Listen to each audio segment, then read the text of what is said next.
स्वागत है दोस्तों आपका सोलो लेवलिंग के सीजन 5 के अंदर। जैसा कि हम लोगों ने लास्ट वाले सीजन के एंड में देख लिया था कि जिन्होंने अपना नया गिल्ड बना लिया था वो अपने नए गिल्ड के फर्स्ट रेड के लिए डंजन के अंदर जाता है, जहाँ पे उसके साथ मिस्टर च्यूल भी जाते हैं और जिन्हों के शैडो सोल्जर्स वहाँ पर काफी ज्यादा तेजी से जितने भी डंजन के अंदर मॉन्स्टर्स वगैरह आ रहे होते हैं उन सभी को खत्म कर रहे होते हैं, जिसको देखकर मिस्टर च्यूल भी काफी ज्यादा हैरान होते हैं। जिसके बाद लास्ट में फाइनली जिन्हू अपनी थोड़ी सी पावर दिखाता है और उस बॉस को खत्म करके उस डंजन को क्लियर कर देता है। मिस्टर च्यूल भी जिन्हू की इतनी ज्यादा पावर देखकर काफी ज्यादा हैरान थे। और फिर उसके बाद हम लोग नेक्स्ट सीन जापान में टोक्यो के अंदर शिजुको नाम के एक शहर को देखते हैं, जहाँ पर बहुत बड़ा गेट अपेयर होता है, जिसको देखकर सभी लोग वहाँ पर काफी ज्यादा हैरान थे। और वहीं पर हमारा लास्ट वाला एपिसोड जो था वो खत्म हो गया था। तो सोलो लेवलिंग सीजन 5 की शुरुआत में जापान टोक्यो के हंटर एसोसिएशन का सीन देखते हैं, जहाँ पर काफी सारे गिल्ड के मेंबर्स को बुलाया गया था। तो वहाँ पर जो कुछ गिल्ड के मेंबर होते हैं वो आपस में बातचीत कर रहे होते हैं। उन्हीं में से जो एक गिल्ड का मेंबर होता है वो बोलता है, क्या यार, ब्लेड, फैंटम, इनविजिबल किंग और सोनी माउंटेन्स, मेरे को तो विश्वास ही नहीं हो रहा जापान के इन सभी बड़े गिल्ड के गिल्ड मास्टर को बुलाया गया है, जरूर कोई बड़ी बात है। तभी वो लोग पीछे काफी ज्यादा हैरानी से देखते हैं। वो कहता है, वाओ, उधर देखो, ये सुगुमोतो रियोजी नहीं है क्या? ब्लेड गिल्ड का वाइस गिल्ड मास्टर और उसके स्ट्रॉन्गेस्ट एस रैंक के हंटर्स। तभी उनमें से कहता है कि बेवकूफ, वो अब गिल्ड मास्टर है, ना कि vice guild master. Blade guild ने 7 एस रैंक के हंटर्स को जेजू आइलैंड रेड के दौरान खो दिया था, गोतो रियोजी को भी। दूसरा कहता है कि हाँ, मैंने भी सुना है कि ये सब कुछ हुआ क्योंकि चेयरमैन मात्सुगुमोतो के क्रूक्ड स्कीम में फंस गया और इसी चक्कर में वो मारा गया। हाँ, वैसे भी इन लोगों ने एस रैंक में मोनोपोली कर रखी थी, तो इन लोगों को अच्छा सबक मिला। ब्लेड गिल्ड के हंटर्स की नंबर्स काफी ज्यादा कम हो गए हैं। कौन जानता है, अगर हम लोग अच्छे से निशाना लगाएं तो क्या पता हम लोग जापान के सबसे ग्रेटेस्ट गिल्ड बन जाएं। अब ये जो बातें ये लोग कर रहे थे, ये इतनी तेज कर रहे थे कि असल में यहाँ पर जो ब्लेड गिल्ड के मेंबर्स थे वो लोग भी इन लोगों की बात क्लियरली सुन पा रहे थे और इसीलिए ये लोग गुस्से से उन लोगों की तरफ देखते हैं और ये लोग भी इस चीज को नोटिस कर लेते हैं। अब उन लोगों को पता चल जाता है और इसी वजह से वो लोग वहाँ से खिसकने में अपनी भलाई समझते हैं और वहाँ से खिसक लेते हैं। ब्लेड गिल्ड का जो एक हंटर होता है कहता है कि हाँ, ये लूजर्स कहीं के इससे पहले हमारी आंखों में भी नहीं देख पाते थे और मिस्टर गोतो को जाते ही इन लोगों ने अपनी औकात दिखा दी। ये सभी के सभी लोग बस समय का इंतजार कर रहे थे, अपॉर्चुनिटी बास्टर्ड्स कहीं के। वैसे मैंने रूमर सुना है कि फैंटम जो गिल्ड है वो स्नोई माउंटेन गिल्ड को एक्वायर कर रहा है। तभी उनमें से जो एस रैंक की गर्ल हंटर होती है वो कहती है कि वैसे वो दोनों गिल्ड के अगर सारे हंटर्स को कंबाइन कर दिया जाए तो उसमें टोटल 4 एस रैंक के हंटर्स हैं, जैसा कि हमारे पास है। जिसपे नाइट गिल्ड का जो गिल्ड मास्टर होता है वो बोलता है, तो इन्हें क्या लगता है दोनों गिल्ड को मिला देने से ये लोग जापान के सबसे बेस्ट गिल्ड बन जाएंगे? कितनी बेकार बात है। अगर सारे गिल्ड भी कंबाइन होकर हमसे लड़ना चाहेंगे तब भी हम लोग और उन लोगों को कोई मैच नहीं है। उन लोगों में तब भी इतनी ताकत नहीं आ पाएगी कि वो हम लोगों से जीत पाए। जिसके बाद कुछ समय बाद का सीन दिखाया जाता है। प्राइम मिनिस्टर इन सभी लोगों के ऊपर चिल्लाते हुए कहते हैं, हंटर एसोसिएशन ने अभी तक कुछ बताया क्यों नहीं? टोक्यो के बीचों बीच एक एस रैंक का गेट अपडेट हो गया है और तुम लोग मेरे से कह रहे हो कि एसोसिएशन ने अभी तक वहाँ पर किसी प्रकार का कोई मेजरमेंट नहीं किया है। मेरे को सच बताओ, अगर वो डंजन ब्रेक हो गया तो क्या होगा? तो वहाँ पर जो एक गिल्ड का मेंबर होता है वो बोलता है, यहाँ तक कि एस रैंक के हंटर्स भी इतने ज्यादा ताकतवर नहीं है कि वो एक एस रैंक के गेट को क्लियर कर पाए, लेकिन नेशनल लेवल हंटर कर सकता है। वहाँ पर बैठा एक और हंटर वो बोलता है कि प्राइम मिनिस्टर, आपने यहाँ पर जापान के जितने भी बड़े गिल्ड हैं उनके सभी गिल्ड मास्टर को बुलाया है, तो प्लीज आप इस प्रकार के क्वेश्चंस ना पूछें। हम सभी लोग जानते हैं कि आखिरकार जेजू आइलैंड रेड पर क्या हुआ और हम लोग को मालूम है कि आगे क्या हो सकता है। बगल में बैठा एक और हंटर, इन सब चीजों से कोई भी फर्क नहीं पड़ता है, हम लोग कुछ भी कर ले सिचुएशन से बाहर तो नहीं आ पाएंगे, किसी प्रकार की कोई मदद नहीं कर पाएंगे। हम लोगों को अपने दूसरे प्लान पे बातचीत करनी चाहिए। तो कैसा रहेगा कि अगर हम लोग थॉमस एंड्रे को हायर करें? तो तभी वहाँ पे बैठा जो अकाउंटेंट होता है वो कहता है कि तुम्हें क्या लगता है हमारी कंट्री के पास अभी भी इतना फंड है, इतने पैसे हैं कि वो इस प्रकार के हंटर को हायर कर सकते हैं? और दूसरी तरफ अभी हम लोग करेंटली पूरी दुनिया में जितने भी हंटर्स हैं उन सभी को ढूंढ रहे हैं और जैसा कि हर जगह एकदम से काफी सारे गेट्स ओपन हो रहे हैं, तो कुछ ही कंट्रीज हैं जो कि हमारे लिए कुछ हंटर्स को भेज पाएगी। तभी प्राइम मिनिस्टर जो होते हैं वो कहते हैं कि मैं भी श्योर नहीं हूँ कि आखिरकार कितने हंटर्स इस एस रैंक के गेट को अटैक करने के लिए आएंगे। तभी ब्लेड गिल्ड का जो गिल्ड मास्टर होता है वो बोलता है कि एक ऐसा हंटर है जिसको हम जब तक पैसे देते रहेंगे वो तब तक हमारी मदद करता रहेगा। The barrier specialist Yuri Orlov. मैंने इस मिशन के लिए प्लान बनाया है कि हम उसको हायर करेंगे। दूसरी तरफ हम लोग सांग जिनवू को देखते हैं जो कि अपनी गाड़ी से उसके हाथ में वही डंजन की होती है जो कि डबल डंजन की थी जो कि उसको भी पिछले मिशन पे मिली थी।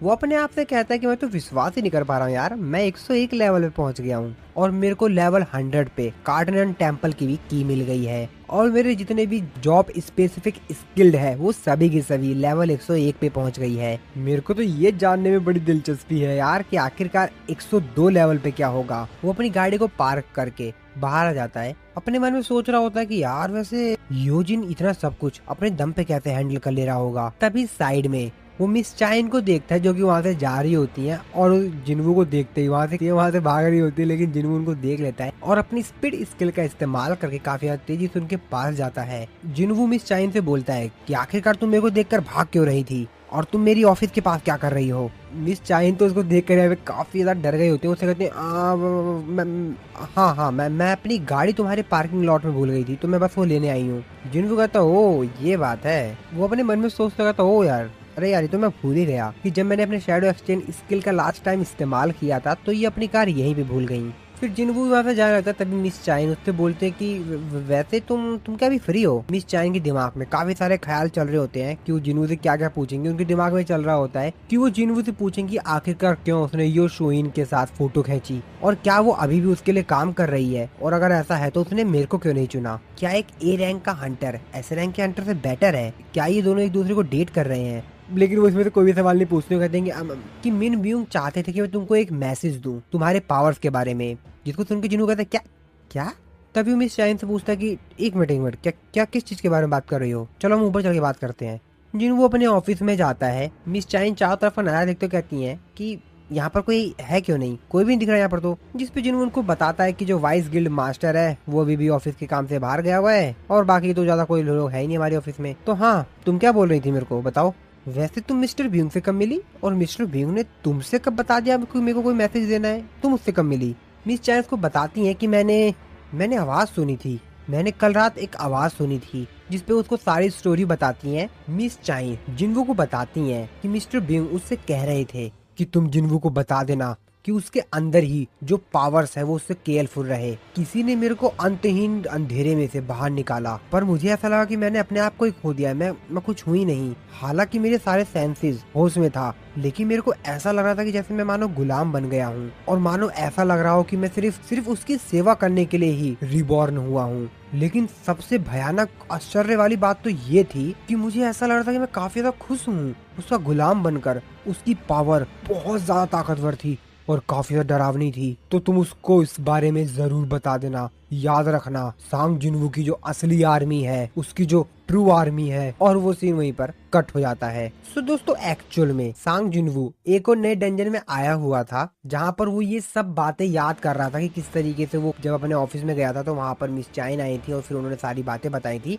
तो जिनवू इस समय डंजन के अंदर बैठकर खाना खा रहा होता है और ये सब बातें याद कर रहा होता है। वो सोच रहा होता है कि यार क्या सही में उन्होंने जो कहा था वो सब कुछ सच था? क्या सच में मिस्टर ब्यूंग ने उससे ऐसा कुछ कहा था? पर फिर भी आखिरकार मेरे पावर की सोर्स क्या है, मेरी पावर कहाँ से मिलती है मेरे को।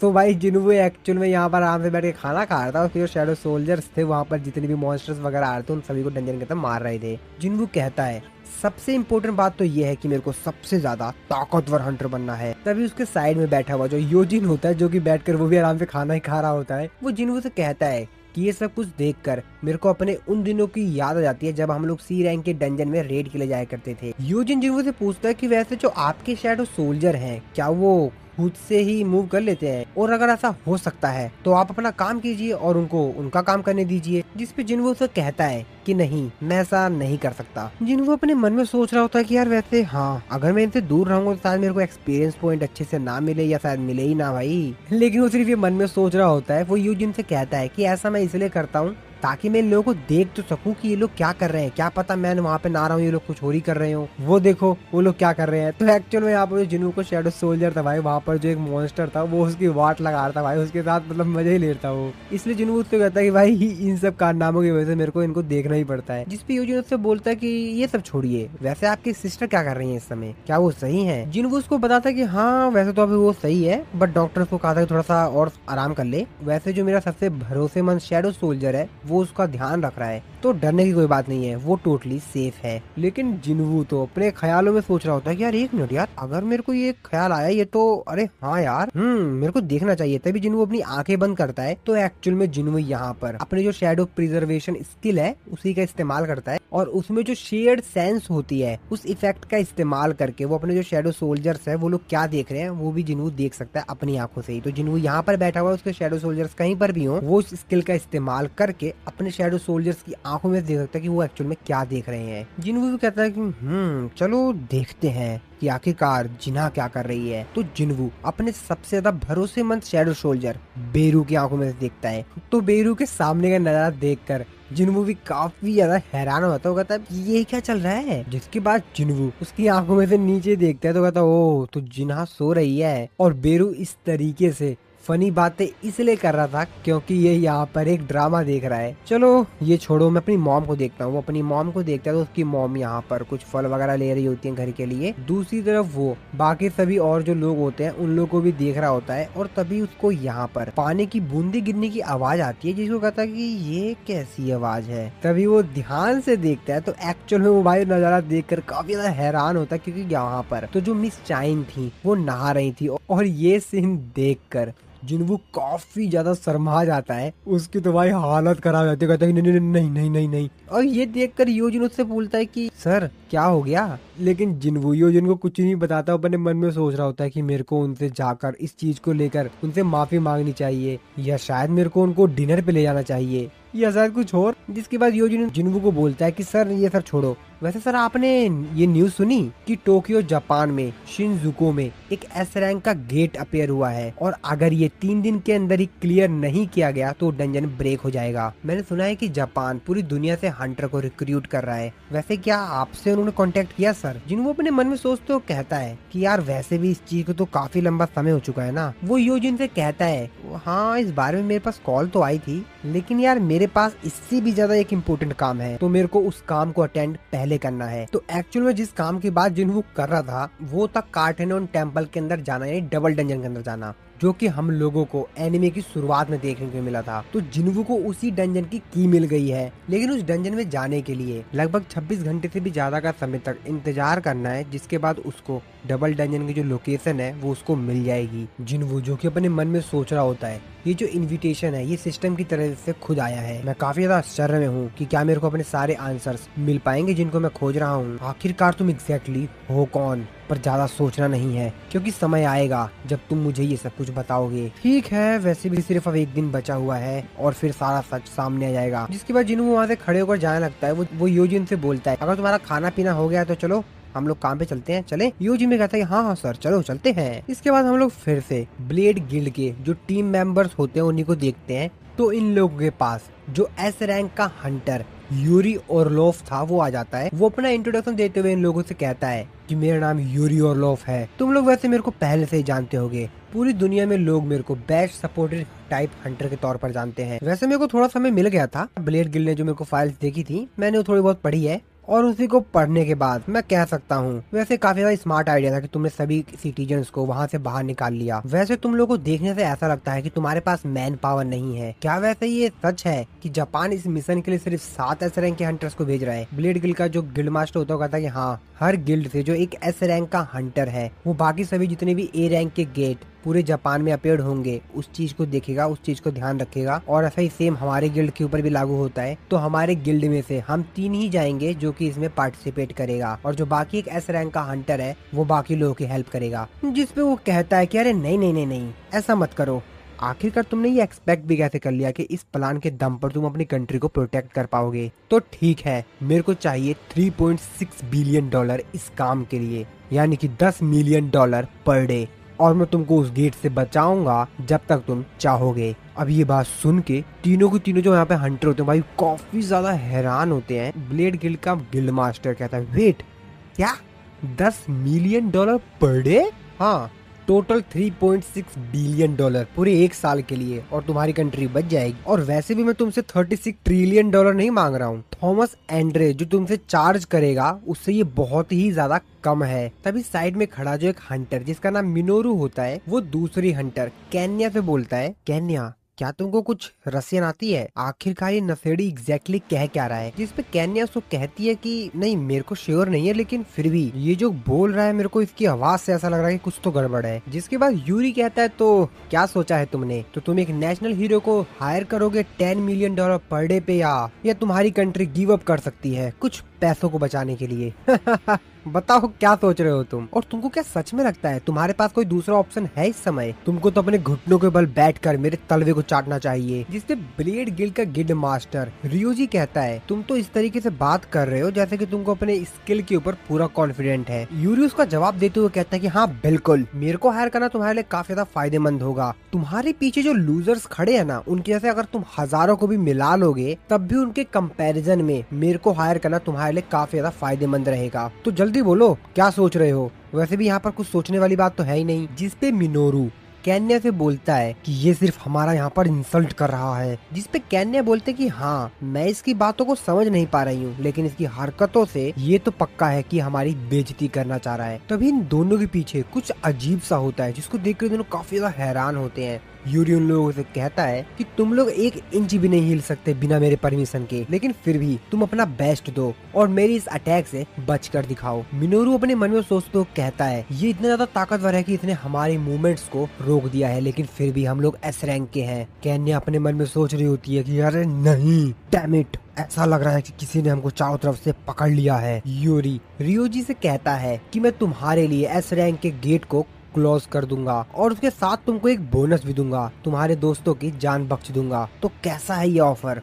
बेहतरीन है ना। जिसपे रियोजी से कहता है कि तुम्हारी एबिलिटीज को हम लोग को दिखाने के लिए थैंक्स, लेकिन मैं पक्का नहीं कह सकता हूँ कि हमारी गवर्नमेंट तुमको उतना प्राइस पे करेगी जितना कि तुमने बताया है। लेकिन वो अपने मन में तो कुछ और ही सोच रहा होता है। वो अपने मन में सोचते हुए कहता है कि क्या हमने इस बंदे के ऊपर इतना ज्यादा विश्वास किया? वो यूरी से कहता है कि इस चीज के बारे में हम बाद में बात करें, असल में मैं इसको वापस लेना चाह रहा हूँ, तुम बुरा ना मानो तो मैं एक कॉल कर लूँ? जिसपे यूरी कहता है हाँ ठीक है कर लो। दूसरी तरफ हम लोग सांग जिन वू को उसके घर पे देखते हैं जो कि अब कहीं जा रहा होता है। उसकी मॉम उससे पूछती है कि जिनवू क्या मेरे को तुम्हारी चिंता करनी चाहिए? जिनवू ये सवाल सुनकर काफी ज्यादा हैरान होता है। कहता है कि अरे नहीं मॉम, मैं सिर्फ एक अपॉइंटमेंट में जा रहा हूँ, कुछ समय में आ जाऊंगा, आप चिंता मत कीजिए, मैं जल्दी वापस आ जाऊंगा। और ऐसा कहकर जिनवू वहाँ से चला जाता है। तो एक्चुअल में जिनवू के जो कार्टन एंड टेम्पल की लोकेशन को रिवील होने वाला था, उसका सिस्टम करने वाला था, उसमें लगभग अब 1 मिनट बचा होता और इसीलिए जिनवू वहाँ से उस लोकेशन के पता पर जाने वाला था। और फिर जैसे जैसे समय खत्म हो रहा होता है जिनवू भी काफी ज्यादा खुश हो रहा होता है और फाइनली वो पल आ जाता है जब पूरा सेकंड खत्म हो जाता है। जिसके बाद जिनवू के पास जो की होती है वो जिनवू को उस जगह की जो लोकेशन होती है वो रिवील होता है और फिर जिनवू उस जगह के लिए निकल पड़ता है। सिटी में दूसरी तरफ हम लोग जिनवू की सिस्टर का स्कूल देखते हैं जहाँ पर फिर से एक नया गेट अपेयर हुआ था। तो वहाँ पर हंटर एसोसिएशन के जो लोग थे वो पहुँच जाते हैं। वो लोग तो इस चीज पे विश्वास ही नहीं कर पा रहे थे, सेम लोकेशन पर दोबारा से एक और नया गेट ओपन हो गया। हम लोग काफी ज्यादा लकी हैं कि स्कूल क्लोज था। ये एक बहुत बड़ा डिजास्टर साबित होता अगर स्टूडेंट्स यहाँ पर होते तो। तभी जिनवू वहाँ पर आता है, लेकिन हंटर एसोसिएशन का जो मेंबर होता है वो जिनवू को मना करता है और उससे बोलता है कि सर ये जगह कुछ लिमिटेड लोगों के लिए ही ओपन है, तो आप इस एरिया से बाहर चले जाइए। लेकिन जैसे ही जिनवू उसने जो सर पे टोपी पहनी हुई है वो हटाता है, जिससे कि जिनवू की शक्ल दिख जाती है, जिसको देख कर वो मेंबर कहता है क्या सांग जिनवू? जिनवू उससे पूछता है कि वैसे इस गेट को ओपन हुए कितना समय हो गया है, जिस पर उसको बताता है कि लगभग 3 दिन। जिनवू अपने मन में सोचता है क्या 3 दिन? सिस्टम ने मेरे को उस जगह की लोकेशन को बताने के लिए एक सर्टेन टाइम दिया था, लेकिन उसने ऐसा कभी भी नहीं कहा कि गेट भी उसी समय ओपन होगा। मैं विश्वास नहीं कर पा रहा हूँ, इस चीज को 3 दिन हो चुके हैं। तो असल में जिनवू को जो सिस्टम था यानी कि जो डबल डंजन की उसको मिली हुई है वो इसी जगह की मिली हुई है। तो एक्चुअल में अब उसको इस जगह की लोकेशन पता लग गई थी और इसीलिए जिनवू इस जगह पर आया था। जिनवू उससे पूछता है क्या हंटर्स का ग्रुप ऑलरेडी ही अंदर जा चुका है, जिसपे उसको बताता है कि हाँ उनको लगभग 2 घंटे हो गए हैं। जिनवू चिल्लाते हुए कहता है कि इस रेड को इसी वक्त रोक दो, जिसपे वो मेंबर कहता है क्या क्या हुआ? हमारे मानामीटर के अकॉर्डिंग तो ये सिर्फ एक सी रैंक का गेट है। जिन्हों उन सभी लोगों से कहता है कि स्ट्राइक स्क्वाड खतरे में है और अगर हम लोग रेड को इसी वक्त नहीं रोकेंगे तो सभी लोग मारे जाएंगे। सभी लोग काफी ज्यादा हैरान होते हैं। वो मेंबर कहता है क्या सभी लोग मारे जाएंगे? अब इसका क्या मतलब है? जिन्हों उन लोगों से कहता है कि मैं स्ट्राइक स्क्वाड को लेकर आता हूँ। वो लोग कि आखिरकार क्या हुआ, अब हमको आगे क्या करना चाहिए? लेकिन जिन्हों उन लोगों को कुछ बता पाता उससे पहले जिन्हों वहाँ से चला जाता है और उनसे कहता है कि मेरे पास कुछ भी एक्सप्लेन करने का समय नहीं है। इसके बाद हम लोग डंजन के अंदर देखते हैं जहाँ पर हम लोग स्ट्राइक स्क्वाड को देखते हैं जिनके सामने एक बहुत बड़ा सा गेट होता है जिसको वो लोग ओपन करने की सोच रहे होते हैं। वो लोग कहते हैं कि क्या ये बॉस लायर है, ये आखिरकार ये गेट ओपन क्यों नहीं हो रहा? अब हम लोग को क्या करना चाहिए? और ना ही हमारे स्पेल इतने ज्यादा ताकतवर है कि हम इसके सरफेस पर एक स्क्रैच भी मार पा रहे हैं। जिस पे दूसरा हंटर कहता है कि तो तुम मेरे को ये सजेस्ट कर रहे हो कि हमको यहाँ से वापस चले जाना चाहिए, हम लोग इतनी मेहनत से यहाँ तक आए हैं। तभी जिनवून लोगों के पास आता है, जिनवून लोगों से कहता है कि ये एक ट्रैप है। उनमें से एक हंटर डरते हुए कहता है कि अरे बाप रे, इसने तो मेरे को डरा ही दिया। तभी वो हंटर पूछता है कि तुम कौन हो? जिनवून लोगों को बताता है मैं उनमें से एक हूँ जिसने डबल डंजन में सरवाइव किया था। सभी हंटर काफी ज्यादा हैरान हो जाते हैं। वो कहते हैं डबल डंजन में सरवाइव किया था? तभी दूसरा हंटर कहता है अरे अरे नहीं नहीं नहीं, ये सांग जिनवू है। अरे हाँ तुम सही कह रहे हो, ये तो वही है एस रैंक का हंटर सांग जिनवू। जिन्होंने लोगों से कहता है कि इस डोर के उस पार बहुत ही ज्यादा खतरा है, इसके आगे मैं संभालूंगा, तुम लोग यहाँ से वापस चले जाओ। जिन्हों उस गेट के पास जाता है। अपने मन में सोचते हुए जिन्हों कहता है कि ये गेट तो बंद है, क्या ये स्पेल के कारण है? सिस्टम उसको नोटिफिकेशन देके बताता है कि कार्टून टेम्पल अभी लॉक्ड है, प्लीज की का इस्तेमाल कीजिए। जिन्हों वो अपने मन में सोच रहा होता है कि ये लास्ट टाइम से काफी ज्यादा अलग है। इसके बाद जिन्हों के पास जो की होती है, जिन्हों उसको बाहर निकालता है, जिन्हों की को लगाकर गेट को ओपन कर देता है। बाकी सभी जो हंटर होते हैं काफी ज्यादा हैरान होते हैं, वो बात कर रहे हैं क्या आखिरकार कैसे इसने गेट को कैसे ओपन कर दिया, ये पहले तो ओपन नहीं हो रहा था। तभी उन हंटर का जो लीडर होता है वो जिन्वू से कहता है कि मिस्टर जिन्वू, इस डंजन का जो एंट्री परमिट है वो हमारे द्वारा लिया गया है, यानी कि करेज गिल्ड के द्वारा, और तुम्हारे पास किसी भी प्रकार का कोई राइट्स नहीं है कि तुम हमको यहाँ से जाने के लिए कहो। दूसरा हंटर कहता है कि हाँ इसने सही कहा, तुम एक एस रैंक के हंटर हो, इसका मतलब ये नहीं है कि तुम आसपास के लोगों को ऑर्डर देते फिरो। जिन्वू उन लोगों से कहता है कि ठीक है, फिर मैं किसी को रोकूंगा नहीं, जिसको मर्जी है वो अंदर जाकर आराम से ऐश कर सकता है, जाओ मजे लो। तभी उन हंटर का जो लीडर होता है वो कहता है कि ठीक है फिर मैं जाऊंगा, और ऐसा कहने के बाद वो डंजन के अंदर जाता है। जिन को सिस्टम उसको नोटिफाई करके बताता है कि टेम्पल के अंदर कोई बिना की के एंटर हुआ है और ऐसी एंट्री को परमिट नहीं किया जा सकता। तभी वहाँ पर खड़ा जो एक स्टैचू होता है वो उस बंदे के ऊपर काफी तेजी से अटैक करता है। हालांकि जिन्वू काफी तेजी से आकर उस हंटर को बचा लेता है, जिससे वो हंटर भी काफी ज्यादा शॉकिंग होता है। जिन्वू उससे कहता है तो ऐसे और भी है अंदर, तुम जाना चाहोगे? अब भाई ये सीन देख कर तो उस हंटर की भी काफी ज्यादा हालत खराब हो जाती है भाई, वो तो साफ साफ मना ही कर देता है। जिसके बाद जिन्वू बाकी सभी लोगों से कहता है कि सभी लोग ध्यान से सुनो, मैं चाहता हूँ कि तुम सभी लोग इस डंजन को एग्जिट कर दो, बाहर चले जाओ और हंटर एसोसिएशन से कांटेक्ट करो और उन लोगों को बताओ कि डबल डंजन अपीयर हुआ है। और ऐसा कहकर जिन्वू उस टेम्पल के अंदर एंटर कर जाता है। जिन्वू का सिस्टम उसको नोटिफाई करके बताता है टेम्पल के अंदर एक ऐसा इंसान एंटर हुआ है जिसके पास की है। जिन्वू के डबल डंजन के अंदर एंटर करते ही डबल डंजन का गेट होता है वो बाहर से क्लोज हो जाता है। सभी हंटर इस चीज को देखकर काफी ज्यादा डर जाते हैं। जिन्वू आस पास की सभी चीजों को देखता है जो कि सेम ही थी जैसा कि उसने फर्स्ट टाइम इसको देखा था। जिन्वू कहता है कि ये वही जगह है जहाँ से ये सब कुछ शुरू हुआ था। आखिरकार फाइनली मैं वापस आ गया, लेकिन इस बार काफी चीजें अलग हैं और मेरे शरीर की जो हड्डियां हैं वो भी इस चीज को महसूस कर सकती हैं। और ये जो स्टैचूज हैं ना तो ये कभी बीस्ट थे और ना ही कभी जीवित थे, ये तो सिर्फ पपेट्स हैं। और इस रूम के अंदर सिर्फ एक ही है जो कि माना रेडिएट करता है। इसके बाद जिन्वू वहाँ पर लगा जो एक स्टैचू होता है जिस पर इस टेम्पल के रूल्स लिखे हुए थे उसके पास जाता है। जिन्वू उसकी तरफ देखते हुए कहता है कि वो तुम ही हो ना जो इन सबको कंट्रोल करता है, तो क्या तुम अपना मुंह बंद ही रखने वाले हो? तुम्हें नहीं लगता कि जवाब देने का समय आ गया है? और जिन्वू के ऐसा कहते ही उसके सामने जो एक बहुत बड़ा सा स्टैचू होता है वो एक बहुत भयंकर स्माइल देता है और जिनवू से कहता है आखिरकार तुमने ये कर दिखाया। दूसरी तरफ हम लोग यूरी को देखते हैं जो कि एयरपोर्ट पे पहुंच जाता है। सभी लोग उसको देखकर वहां पर उसकी फोटो खींचने लग जाते हैं क्योंकि ये एक नेशनल लेवल का हंटर है तो काफी ज्यादा फेमस है और इसीलिए सभी लोग इसकी सेल्फी लेने लग जाते हैं। वो उन लोगों को साइड हटाते हटाते वहां से आगे जा रहा होता है लेकिन सभी लोग उसको घेर कर उससे कुछ सवाल पूछने लग जाते हैं। वो कहते हैं कि मिस्टर यूरी तो क्या आप इस गेट को ब्लॉक करने का प्लान बना रहे हैं? जो स्ट्रेटेजी आप हरदम अपनाते हैं क्या उसी से आप इस गेट को ब्लॉक करेंगे? जिस पर वो उन लोगों से कहता है कि मैं एक बहुत बड़ा सा मैजिक सर्कल गेट के आसपास बना दूंगा और मैं सारी की सारी जो माना है उसके अंदर डाल दूंगा। जो भी उसके अंदर होगा वो बाहर नहीं आ पाएगा।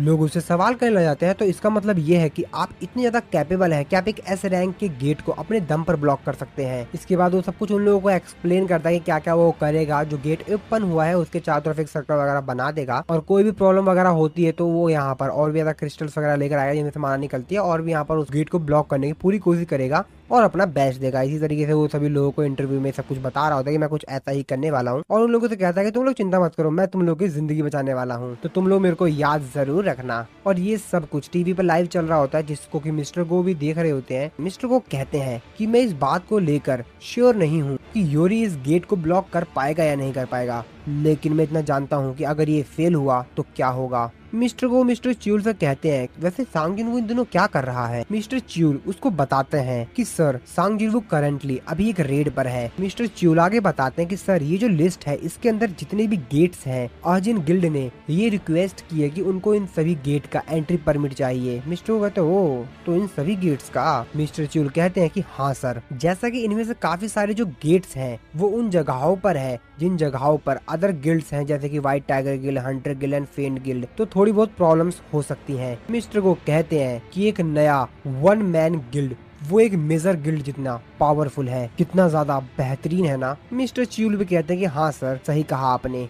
मिस्टर को कहते हैं कि वैसे अर्जुन गिल्ड ने कुछ और बोला।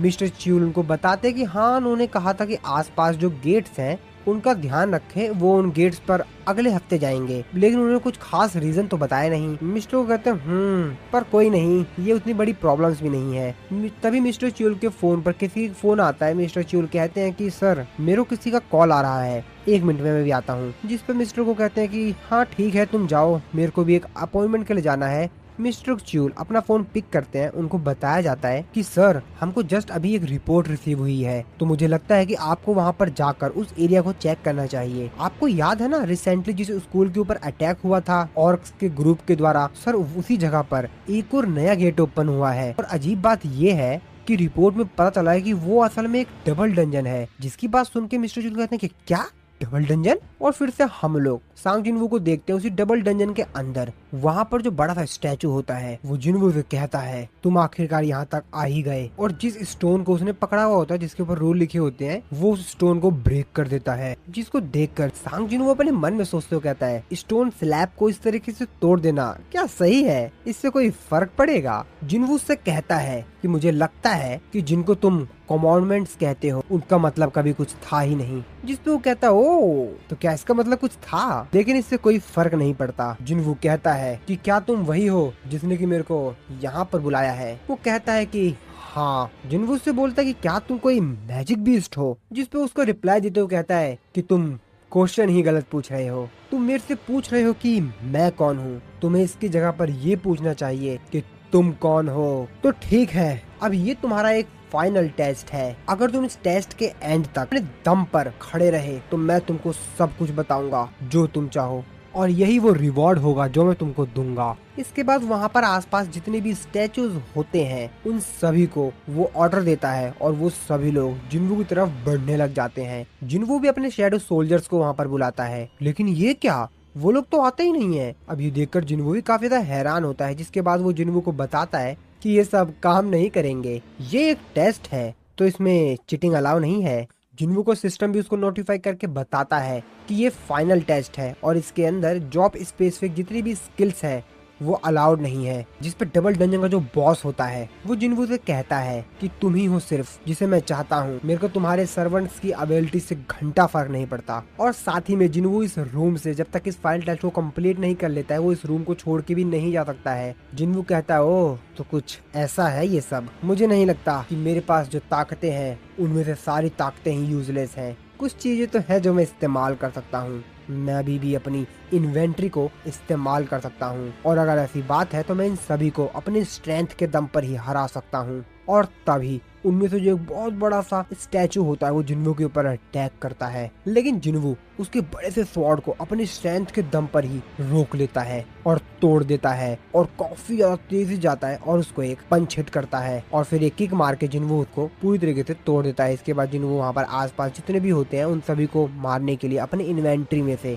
अपने डैगर को निकालता है और उन लोगों पर अटैक करके उनको खत्म करने लग जाता है। काफी ज्यादा तेजी जिन्वू आसपास जितने भी यहाँ पर बड़े बड़े स्टोन से बने हुए स्टैचूज होते हैं उन सभी को जिन्वू काफी ज्यादा तेजी से खत्म कर रहा होता है। हालांकि यहाँ पर वो काफी सारे थे, लेकिन जिन्वू फिर भी उन लोगों से जितने भी उनके हाथ में आ रहे होते हैं उन सभी को मारते हुए आगे बढ़ रहा होता है। जिन्वू भी अपने मन में सोचते हुए कहता है कि सही है, इसी समय का तो मैं इंतजार कर रहा था, नहीं इसी दिन के लिए तो मैं जी रहा था। और ऐसा कहने के बाद फिर से जिन्वू यहाँ पर आसपास जितने भी इसके स्टैचूज होते हैं बड़े बड़े उन सबको डिस्ट्रॉय कर रहा होता है। डबल डंजन का बॉस जिन्वू से कहता है कि तुमने इंसान के शरीर के साथ काफी कुछ अचीव कर लिया है। जिन्वू कहता है कि जितने भी स्टैचूज हैं मैं इनकी मूवमेंट्स को देख पा रहा हूँ, इनमें से हर एक बहुत ही ज्यादा पावरफुल है, लेकिन फिर भी मैं ये कर सकता हूँ। डबल डंजन का बॉस भी काफी ज्यादा खुश हो रहा होता है। वो कहता है कि तुम्हारी ग्रोथ तो वैसे काफी ज्यादा इम्प्रेसिव है, काफी ज्यादा बेहतरीन है, लेकिन फिर भी तुम इस टेस्ट के लिए काफी ज्यादा जल्दी आ गए हो। तभी जो एक बड़ा सा स्टैचू होता है जो कि अपनी आंखों में से माना इमिट करता है, माना फेंकता है ना, वो रंबल करने लग जाता है, यानी कि वो चलने लग जाता है और उसके सामने जो कुछ भी आएगा वो उसको खत्म करता हो जाएगा। इसके बाद वो बड़ा सा स्टैचू एक स्माइल देता है। डबल डंजन का बॉस कहता है और अब समय आ गया है भगवान के दर्शन करने का। और ये सीन यहीं पे कट होता है। इसके बाद अगले सीन में हम लोग हंटर एसोसिएशन का सीन देखते हैं। जापान के हंटर एसोसिएशन का जो चेयरमैन होता है वो नॉर्थ कोरिया के हंटर एसोसिएशन में आया हुआ होता है। वो मिस्टर गो को एक कॉन्ट्रैक्ट देते हुए कहता है कि जेजू आइलैंड पे जितने भी इसेंशियल स्टोन्स मिले थे उन सब के राइट्स हम आपको दे रहे हैं। अब इस चीज को देखकर मिस्टर गो भी काफी ज्यादा हैरान होते हैं, उनको कुछ भी समझ नहीं आता है। मिस्टर गो उससे पूछते हैं कि आखिरकार क्यों, जिस पे यहाँ पर वो बताता है इसके बदले हम चाहते हैं कि हम सांग जिन वू को हायर करें। मिस्टर गो उससे कहते हैं कि मेरे को माफ कीजिएगा, लेकिन सांग जिन वू हंटर एसोसिएशन से किसी भी तरीके से एफिलिएट नहीं है। चेयरमैन मिस्टर गो से कहता है कि मैं ये बात जानता हूँ, लेकिन फिर भी अगर हम लोगों को सांग जिन वू से कांटेक्ट बनाना है तो हम हंटर एसोसिएशन के हेल्प के बिना ऐसा नहीं कर सकते हैं। मैं आपसे ऐसा नहीं कह रहा हूँ कि आप हमारी उसके सामने बड़ाई कीजिए, हमारी तारीफ कीजिए, मैं तो बस आपसे ये चाह रहा हूँ कि आप हमको एक चांस दीजिए ताकि हम उससे नेगोशिएट कर सके। मिस्टर गो तो अपने मन में सोच रहे होते हैं कि यार मेरे को तो विश्वास ही नहीं हो रहा है, इतनी ज्यादा कीमती चीजों को ऐसे ही दे दिया सिर्फ सांग जिनवू से बात करने के लिए। शायद इसने ऐसा इसलिए किया होगा क्योंकि इनके पास इतनी पावर नहीं है कि रिसेंटली जो एस रैंक का गेट ओपन हुआ है ये लोग उसको ब्लॉक कर सके, और अब तो इन लोगों के पास गोटो रियोजी भी नहीं है। वैसे ये बेकार ऑफर नहीं है अगर सांग जिनवू के परफॉर्मेंस को देखा जाए तो, लेकिन इसके बाद मिस्टर गो उससे कहते हैं इसके आगे की जो बातचीत है इस मैटर के ऊपर मैं बिना इंटरप्रेटर के करना चाहूंगा। मिस्टर गो की ये बात सुन के चेयरमैन काफी ज्यादा हैरान होते हुए उनसे बोलता है कि क्या आप जापानीज जानते हो। मिस्टर गो उसको बताते हैं कि जब मैं यंग था तो मेरे फादर जापान में एक छोटा सा बिजनेस चलाया करते थे। मिस्टर गो से कहते हैं कि चेयरमैन मात्सुमोतो, अगर ये आपकी कोई दूसरी बेवकूफ भरी हुई ट्रिक है ना तो आपको मैं बता रहा हूँ, आप इसको इसी वक्त रोक दीजिए। ये बात सुन के चेयरमैन कहता है क्या क्या मतलब है आपका इससे। मिस्टर गो कहते हैं मैंने रूमर सुना है कि ब्लेड गिल्ड से तुम्हारा बातचीत बंद हो गई है। चेयरमैन काफी ज्यादा हैरान होते हुए कहता है क्या, तुम्हें कैसे पता। मिस्टर गो कहते हैं ये तो बड़ी ऑब्वियस सी बात है, ब्लेड गिल्ड ने जापान हंटर एसोसिएशन से फंडिंग लेने के लिए मना कर दिया और सिर्फ वो गवर्नमेंट की सब्सिडीज ले रहे हैं। जापान हंटर एसोसिएशन को जब भी ब्लेड गिल्ड की जरूरत पड़ती थी तो वो उनको बुला लेते थे, क्योंकि तब गोटो रियोजी था। तुमको जब भी जरूरत पड़ती थी तो तुम सभी एस रैंक के हंटर्स को अपनी मदद के लिए बुला लेते थे, लेकिन अब नहीं। और अब तो शायद बहुत बड़ा पावर स्ट्रगल चल रहा है अब के ब्लेड गिल्ड में और जो पहले ब्लेड गिल्ड था, और हंटर एसोसिएशन का भी जो कंट्रोल था उनके ऊपर अब वो पूरी तरीके से खत्म हो चुका है। क्या ये सही है ना। और अगर ये गेट पूरी तरीके से क्लोज नहीं हुआ तो आपको पूरी फुल रिस्पॉन्सिबिलिटी लेनी होगी मिस्टर मात्सुमोतो। और तुम्हारे बहुत ही बेकार इंटेंशन थे जब गोटो रियोजी जापान को रिप्रेजेंट किया करता था। वो एक कैमरे का डिवाइस निकालते हुए उसको दिखाते हुए कहते हैं कि उसकी मौत ही ब्लेड गिल्ड का डाउनफॉल है। जापान के गिल्ड्स और तुम लोगों में एक बहुत बड़ी मिसमैनेजमेंट कन्फ्लिक्ट चल रही है और इतना सब कुछ सेक्रीफाइस करना पड़ गया। किस लिए? क्योंकि तुम लोगों ने बेवकूफ तरह हरकतें की। अब सारी जिम्मेदारियां तुम्हारे कंधों पर गिरेंगी। चेयरमैन भी वो डिवाइस देख लेता है। वो कहता है जी ये क्या है? मिस्टर गो उसको बताते हैं कि ये एक कैमरा है जो कि रिसीवर से कनेक्ट है, जो कि गोटो रियोजी की टीम के पास है। क्या तुमको सच में लगता है क्या मैं ये वजह नहीं ढूंढ पाऊंगा कि आखिरकार तुमको इतने ज्यादा इसेंशियल स्टोन के साथ नेगोशिएशन क्यों करना पड़ रहा है? अगर ये बात पब्लिक को पता लग गई तो जापान के जो लोग हैं वो तुम्हारी जो क्रूक टीम है ना इसकी वाट लगा देंगे और उनके पास जो कैमरा होता है वो उसको तोड़ देते हैं और उससे कहते हैं कि मैं इतना ज्यादा भी क्रूर नहीं हूँ और मैं नहीं चाहता कि पूरी कंट्री नहीं पूरा एशिया सभी के ऊपर क्राइसिस है। क्यों? क्योंकि सिर्फ एक इंसान की बेवकूफ की वजह से। तुम्हें तो मिस्टर सांग जिन वू का थैंक्स करना चाहिए इन सब के लिए। इसके बाद फिर से डबल डंजन का सीन दिखाया जाता है जहाँ पर सांग जिन वू वहाँ पर बचे हुए जितने भी मॉन्स्टर्स थे उन लोगों से फाइट कर रहा था और उनके पीछे होता है वही बड़ा वाला स्टैचू जिसके आंख में से माना रेडिएट हो रही थी। जिन वू लोगों की तरफ देखते हुए कहता है कि मेरे को काफी यार लेट हो चुका है इनके अटैक को डॉज करने में, तो इस समय मेरे को इस्तेमाल करना चाहिए। और वो अपनी यहाँ पर कमांडर्स टच का इस्तेमाल करता है जिसकी मदद से वो फिजिकली किसी भी चीज को कंट्रोल कर सकता है। जिनवो उन लोगों को अपने हाथ की मदद से पकड़ता है और उसके पीछे जो दूसरा पपेट होता है स्टोन का उसके ऊपर फेंक देता है और उन दोनों को खत्म कर देता है। और जिनवो के कमांडर्स टच का इस्तेमाल करते ही जिनवो को जो सिस्टम होता है उसको नोटिफाई करके बताता है कि जो आपकी स्किल है कमांडर्स टच वो अपने फाइनल फॉर्म में अपग्रेड हो चुकी है, द कमांडर्स अथॉरिटी। बड़ा सा जो स्टैचू होता है वो जिनवो के ऊपर अपने आंख में से लेजर्स फेंकता है, माना रेडिएट करता है। हालांकि जिनवो उसके अटैक से बच जाता है। जिनवो अपने मन में सोचते हुए कहता है कि भाई ये वाला तो काफी ज्यादा क्लोज था और अगर इसके ये अटैक डायरेक्ट मेरे को हिट हो जाते हैं तो मेरे को नहीं लगता कि मैं बचने वाला हूँ। हालांकि मैं काफी ज्यादा हाई लेवल पे हूँ लेकिन फिर भी इसके अटैक्स काफी ज्यादा पावरफुल हैं। और इस अटैक करने के बाद जो स्टैचू होता है वो काफी बेहतरीन स्माइल देता है। इसके बाद जिनवो भी उसकी तरफ देखता है और अपने मन में सोचते हुए कहता है कि सबसे पहले तो बेटा मैं तेरे को बताऊंगा। हालांकि वो अपने पैरों से जिनवो को कुचलने की कोशिश करता है लेकिन जिनवो उसके इस अटैक से बच जाता है। जिनवो काफी ज्यादा तेजी से अपनी स्पीड स्किल का इस्तेमाल करके उसकी तरफ बढ़ रहा था। जिनवो ध्यान से देखता तो असल में फिर से वो एक और लेजर बीम अपनी आंख से छोड़ने वाला होता है लेकिन जिनवो काफी ज्यादा तेजी से उसकी तरफ बढ़ रहा होता है। इस बार जिनवो अपने स्पीड स्किल का साथ ही में अपने कमांडर्स अथॉरिटी स्किल का दोनों का एक साथ इस्तेमाल करता है और उसका जो ब्लाइंड स्पॉट होता है वहां पर जाने की कोशिश करता है। जिनवो काफी ज्यादा तेजी से जाता है।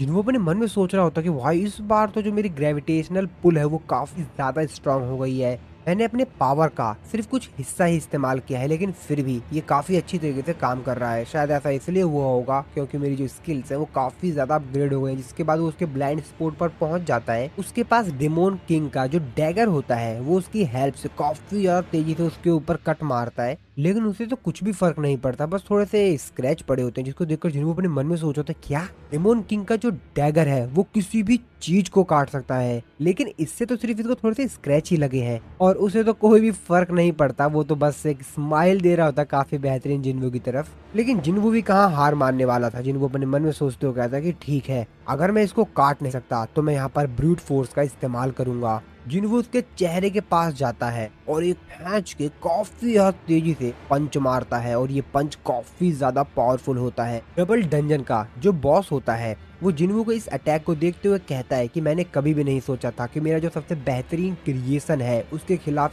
इस प्रकार का अटैक का इस्तेमाल किया जाएगा। और जिन्वो रुक नहीं रहा होता है, एक पंच मारने के बाद वो उसको और भी पंच मारता है। जिन्वो अपने मन में सोचते हुए कहता है कि मैं तेरे को दिखाता हूँ कि असल में लेवल 103 का मतलब क्या होता है। फिर ज्यादा घायल हो जाता है उसके चेहरे पर, तो आंख के साइड तो भाई उसके चेहरे की वाट लग गई होती है, उसकी हालत खराब हो गई होती है और भाई वो जमीन पे जाके गिरता है। इसके बाद जिन्वो भी नीचे आता है। अगल बगल जो पपेट्स होते हैं स्टोन के उसने जिन्वो को फिर से घेर लिया होता है। इसके बाद जिन्वो अपने कमांडर अथॉरिटी स्किल का इस्तेमाल करता है और उन लोगों को एक ही बार में खत्म कर देता है। जिन्वो ने यहाँ पर जितने भी मॉन्स्टर्स होते हैं स्टोन के बने हुए पपेट्स वगैरह उन सबको खत्म कर देता है। जिन्वो अपने मन में सोचते हुए कहता है कि इस बैटल को मैं थैंक्स कहना चाहूंगा।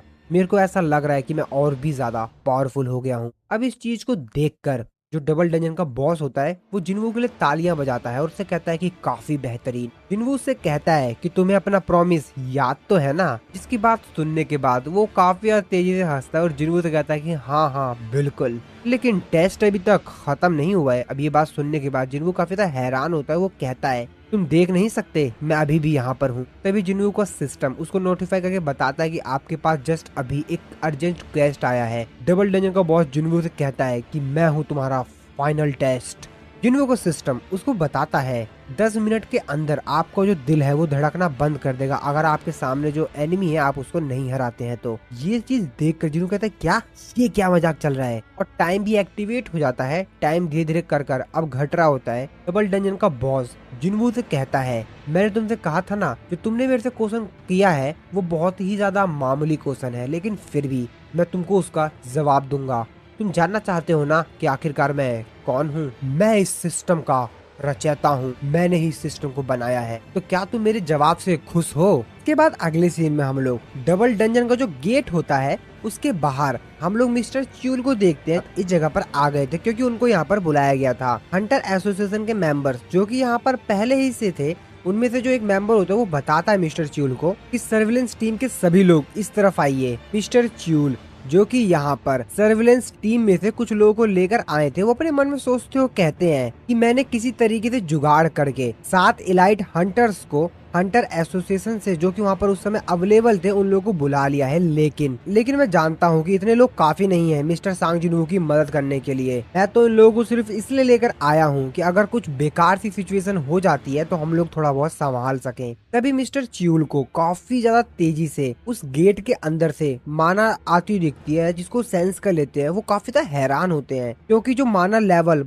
अंदर से आ रहा था वो तो बहुत ही ज्यादा था। तभी मिस्टर च्यूल के साथ आए हुए जो सर्विलेंस टीम के लोग होते हैं उनमें से एक बोलता है कि मिस्टर च्यूल ये क्या है। अब मिस्टर च्यूल को भी काफी ज्यादा हैरानी होती है क्योंकि उनको भी समझ में नहीं आ रहा होता कि आखिरकार ये सब कुछ कैसे हो रहा है। वो अपने मन में सोच रहे होते हैं कि आखिरकार इतना ताकतवर ऑरा कहाँ से आ रहा है जिसने मेरे पूरे शरीर को हिला के रख दिया है। मेरे को ऐसा लग रहा है कि काफी ज्यादा बहुत बड़ा माना की तूफान आ रहा है। मिस्टर च्यूल हंटर एसोसिएशन के जो मेंबर पहले से यहाँ पर होते हैं उन लोगों से पूछते हैं कि वैसे क्या आसपास कोई बड़े गिल्ड का कोई मेंबर है, जिसपे वो उन लोगों को बताते हैं कि हाँ सर, हंटर गिल्ड के कुछ लोग हमारे आसपास ही रेड डालने के लिए आए हुए हैं। जिसपे मिस्टर च्यूल उनसे बोलते हैं कि के पास जो 2 एस रैंक के हंटर्स हैं वो कहाँ पर हैं। जिसपे वो बोलता है अच्छा, जो मिस्टर चोई और मिस चाइन है, हाँ वो लोग भी उस रेड में पार्टिसिपेट करने के लिए गए हुए हैं, यानी कि वो लोग भी वहीं पर ही होंगे। मिस्टर च्यूल उन लोगों से कहते हैं कि जल्द से जल्द एक इमरजेंसी रिक्वेस्ट डालो कि हमको हंटर गिल्ड के जितने भी मेंबर्स हैं वो इस जगह पर जितनी जल्दी हो सके उनको पहुंचना है, हमको उन लोगों की जरूरत है। मिस्टर च्यूल भी अभी भी काफी ज्यादा घबरा रहे होते हैं क्योंकि अंदर से जो माना की जो लेवल उनको एहसास हो रहा होता है वो बहुत ही ज्यादा हाई था। क्योंकि जो गेट है वो बाहर से देखने में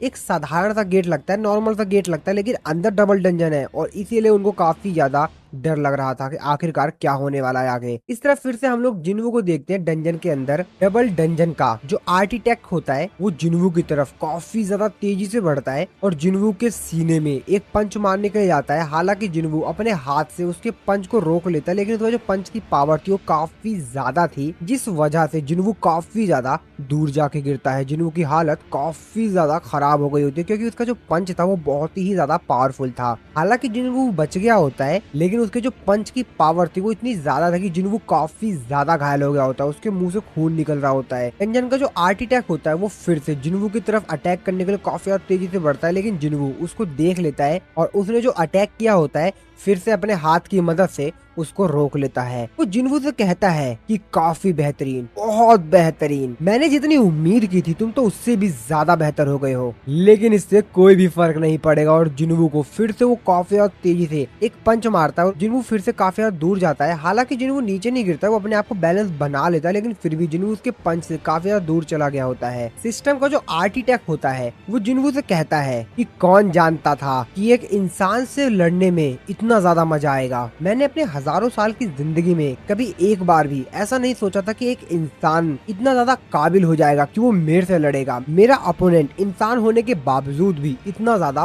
पावरफुल होगा। ये तो काफी मजेदार है जिनवू, जो कि काफी ज्यादा घायल हो गया होता है। उसके शरीर से खून निकल रहा होता है, लेकिन फिर भी जिन्वू हार नहीं मानता। जिन्वू अपने मन में सोचते हुए कहता है, इस बंदे ने मेरे को जैसे ही मैं लेवल 101 पे पहुंचा, इसने तुरंत मेरे को यहाँ पर इनवाइट कर लिया। इसको लगता था कि मैं इसका मुकाबला नहीं कर पाऊंगा, लेकिन मैं ऐसा कर सकता हूँ। जिसके बाद जिन्वू उससे कहता है कि हे आर्किटेक्ट सुनो, मेरे को तुमसे अभी भी काफी सारे सवाल पूछने हैं। आखिरकार तुमने ये सिस्टम बनाया ही क्यों, और तुमने मेरे को प्लेयर के तौर पे क्यों चुना, और अभी इस दुनिया के साथ क्या हो रहा है। जिसपे वो आर्किटेक्ट जिन्वू की तरफ काफी ज्यादा तेजी से बढ़ रहा होता है और उससे कहता है कि क्या तुम ये सब कुछ जानना चाहते हो। मैं देख सकता हूँ, शायद तुम ऐसा सोच रहे होगे कि अगर तुम मेरे को मार दोगे तो तुमको तुम्हारे सवालों का जवाब कैसे मिलेगा। जिन्वू भी देख लेता है कि वो उसी की तरफ बढ़ते हुए आ रहा है उसके ऊपर अटैक करने के लिए। जिसके बाद जिन्वू भी उसकी तरफ बढ़ता है। जिन्वू अपने मन में सोचते हुए कहता है, अगर मैं इसके क्लोज आके लड़ाई करूंगा तो ये मेरे लिए एक बहुत बड़ा डिसएडवांटेज हो सकता है। इसके बाद जिन्वू अपना कमांडर अथॉरिटी स्किल को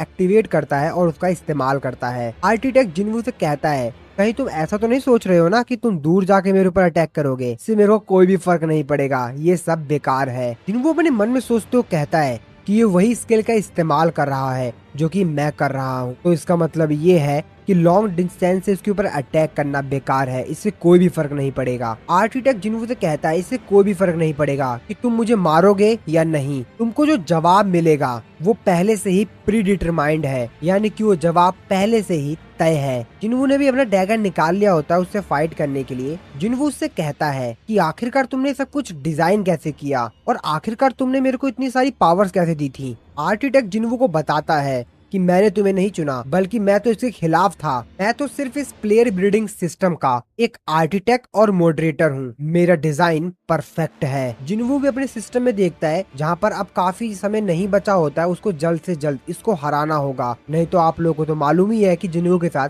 क्या होगा। जिन्वू अपने मन में सोचते हुए कहता है कि मेरे पास समय नहीं है, मेरे को इसके सामने जाकर लड़ाई करनी होगी। इसके बाद आर्किटेक्ट काफी ज्यादा तेजी से जिन्वू की तरफ अटैक करने के लिए बढ़ता है। वो जिन्वू से कहता है, बचे हुए समय में मैं अपने पूरे पावर का इस्तेमाल करने जा रहा हूँ, और वो जिन्वू की तरफ काफी ज्यादा तेजी से बढ़ता है। लेकिन जिन्वू वहाँ से अपनी स्पीड स्किल का इस्तेमाल करके दूर चला जाता है और उसके इस अटैक से बच जाता है। वो जिन्वू के ऊपर फिर से अटैक करता है और जिन्वू भी उसके इस अटैक को रोक लेता है। लेकिन तभी जिन्वू कुछ एहसास होता है। जिन्वू अपने मन में सोचते कहता है कि ये क्या हो रहा है, मेरी जितनी भी सेंसेस हैं वो इतनी ज्यादा शार्पर कैसे हो गई। मैं ये कर सकता हूँ, लॉन्ग स्वॉर्ड, ब्लेड, भाला, एक हैमर, मैं सब कुछ सेंस कर सकता हूँ। मैं इसकी सारी मूवमेंट्स को सेंस कर सकता हूँ। अब इस चीज से जिन्वू भी काफी ज्यादा हैरान होता है कि अभी एकदम से उसके साथ क्या हुआ। लेकिन उससे ज्यादा हैरान होता है यहाँ पर आर्किटेक्ट, जो कि अपने मन में सोच रहा होता है कि मैंने तो पूरी फुल फोर्स का इस्तेमाल किया था, आखिरकार इसने किस तरीके से मेरे इस अटैक को ब्लॉक्स किया और उल्टा मेरे ऊपर अटैक किया। ऐसे कैसे कर सकता है ये इतना ज्यादा पावरफुल, और यहाँ तक कि ये और भी ज्यादा फास्टर हो गया है। उसे तो कुछ भी समझ में नहीं आ रहा होता है, और उससे पहले वो कुछ और समझ पाता। जिन्वू काफी ज्यादा तेजी जाता है, अपने डैगर से उसका जो एक हैंड होता है उसको कट कर देता है। अब इस चीज को देख कर तो भाई उसकी हालत खराब हो जाती है। वो भी अपने मन में सोचते कहता है, मैं एक फेक बॉडी के अंदर हूँ, लेकिन फिर भी ये इतनी ज्यादा तेजी से इसने मेरे ऊपर अटैक किया, लेकिन मेरे को तो विश्वास ही नहीं हो रहा है कि आखिरकार इसका अटैक इतना ज्यादा पावरफुल कैसे हो गया कि इसके इस अटैक से मेरे को पेन फील हो रहा है। अब मुझे समझ में आया कि आखिरकार तुम्हें क्यों चुना गया था। हालांकि ये मेरी पावर का थोड़ा सा ही हिस्सा था, लेकिन फिर भी मैंने इसमें अपना सब कुछ लगा दिया। और वो जिन्वू के ऊपर काफी ज्यादा गुस्से में चिल्लाते हुए कहता कि तुम सिर्फ एक मामूली इंसान हो, तुम्हारी इतनी हिम्मत। जिन्वू अपने सिस्टम में देखता है तो वहाँ पर लगभग 4 मिनट के करीब समय बचा हुआ होता है, और धीरे धीरे कर अब वो समय भी कम हो रहा होता है, और अब जिन्वू को उसको इतने समय के अंदर ही हराना होगा। इसके बाद आसपास जितने भी स्टोन से बने हुए पपेट्स होते हैं, वो आर्किटेक्ट उसको भी वहाँ पर बुला लेता है, लेकिन वो लोग कुछ कर पाते इससे पहले ही। जिन्वू अपने कमांडर्स अथॉरिटी स्किल का फिर से इस्तेमाल करता है और काफी तेजी से जमीन पर एक पंच मारता है, और ये पंच इतना ज्यादा पावरफुल होता है कि चारों तरफ जितने भी स्टोन से बने हुए पपेट्स होते हैं वो काफी दूर जाके गिरते हैं। और फिर जिन्वू काफी तेजी से जो सिस्टम का आर्किटेक्ट होता है उसकी तरफ जाता है, और उसके बचे हुए जितने भी हाथ होते हैं उनको वो काट देता है। अब जिन्वू को भी पास भी समय कम बचा हुआ होता है और इसीलिए जिन्वू यहाँ पर अपना जो ज्यादा फोकस था वो सिस्टम को जो आर्किटेक्ट था उसको हराने में लगा रहा था। लेकिन तभी जिन्वू के ऊपर एक अटैक होता है। जिन्वू साइड में देखता है तो असल में यहाँ पर बहुत बड़ा एक स्टोन से बना हुआ सोल्जर पपेट था, जिसको देखकर जिन्वू को अपना फर्स्ट टाइम डंजन के अंदर जो रेड था वो याद आ जाता है। जिन्वू इन लोगों को देखते हुए कहता है कि ये तो वही लोग है ना जिन्होंने मेरे ऊपर पहले अटैक किया था। सिस्टम का जो आर्किटेक्ट होता है उसने अपने आप को